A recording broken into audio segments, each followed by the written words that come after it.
Just making a song, putting it out there and doing nothing won't do anything for you.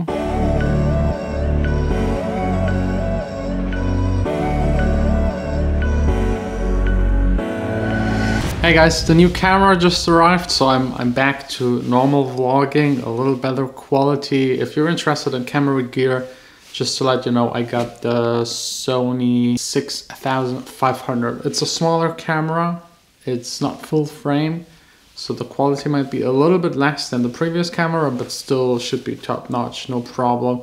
And it's a lot lighter, so it's easier to vlog, and it has like a stabilized image, so less shaking. And since it's Monday, I finally get to go back to the studio. And speaking of studios, I just talked this morning to the people that will rent out the space for the new big studio. And I still don't know. They're now sending me the contract. It seems like they're interested in me getting that space, and I'm interested in getting that space. So that's already good. Now we have to work out the very fine details.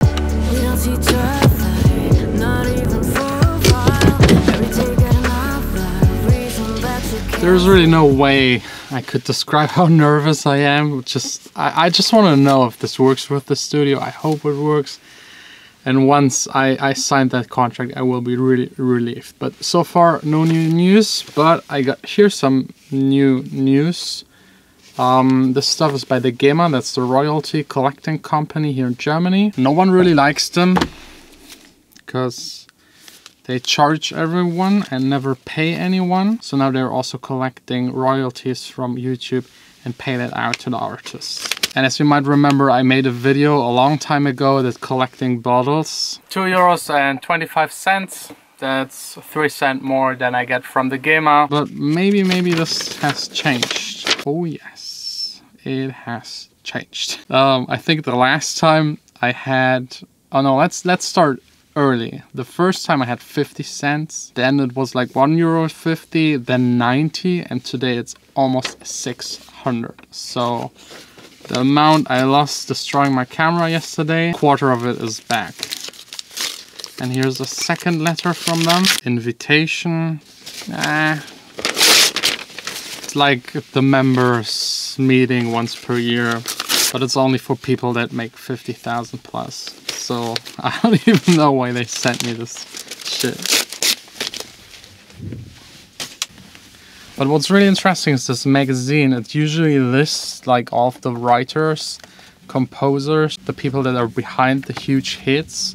So you can look up and hear who actually made the songs. So just as an example, here is a list like with the top 10 most played songs on the radio in Germany. Place number 2 is Love Yourself, the one with Justin Bieber. You can see here is like the list, Love Yourself, and it states all of the names. So as you can see, there's 1, 2, 3, 4, 5 people involved in writing that song. And then you have all of the companies that are also involved in it. So Universal, there's also Bieber Time Publishing, that's Justin Bieber's company. There's even one company called Please Don't Forget to Pay Me Music. But as you can see, like music on that level is more a collaborative effort than just one single person making everything.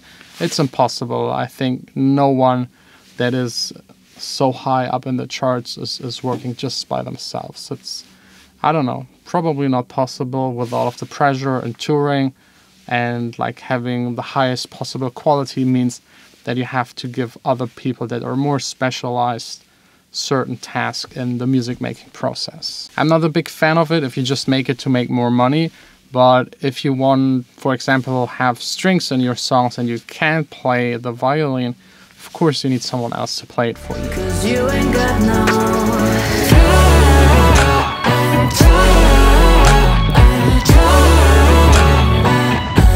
You definitely know the day was a busy day when you're at the end of the day still sitting there with a jacket.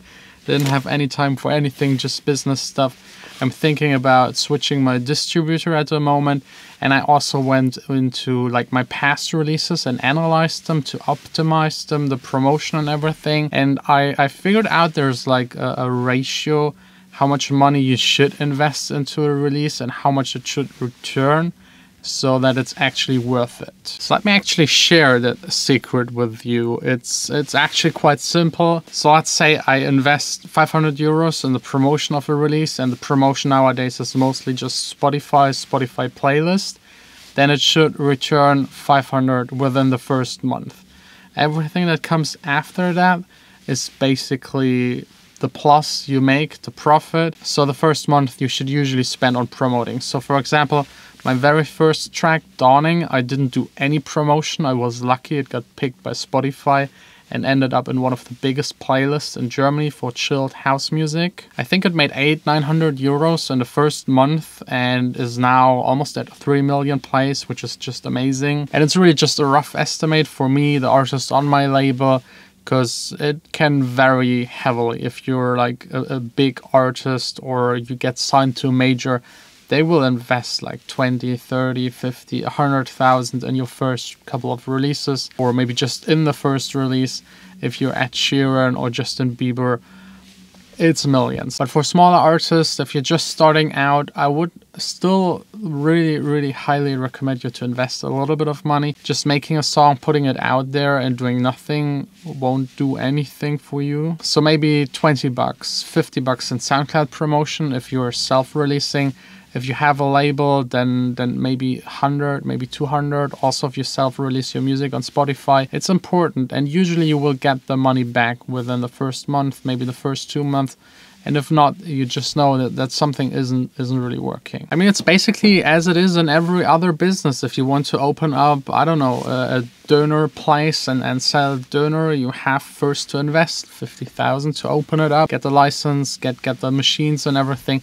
It's the same for music, but people always think music is something where you make something or a lot of money out of nothing, but that's really not the case. You have to invest, you have to find partners. If you're working with a major, it's a whole nother game.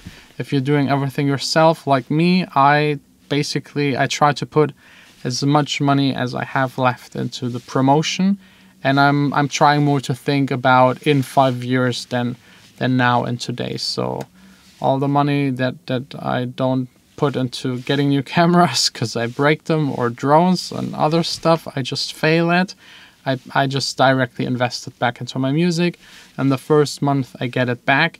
And from then on, the track of course makes way less. The first month is always the strongest, but it gives me a return over the years, and it's then after like maybe 5 years or 10 years, it's definitely worth it. You have to be patient in that business, and maybe one day one of your tracks will just be huge and you will get a lot. I mean, that's one of the nice parts about music. Once you make it, it just scales infinitely. Like there is no end. You make one song, it can be copied and played indefinitely. Like there's no end. It's not like a physical product where you have to produce more and you have production costs that are rising with the amount of products you make. That's one advantage of music, but making that one hit, that's a whole nother story.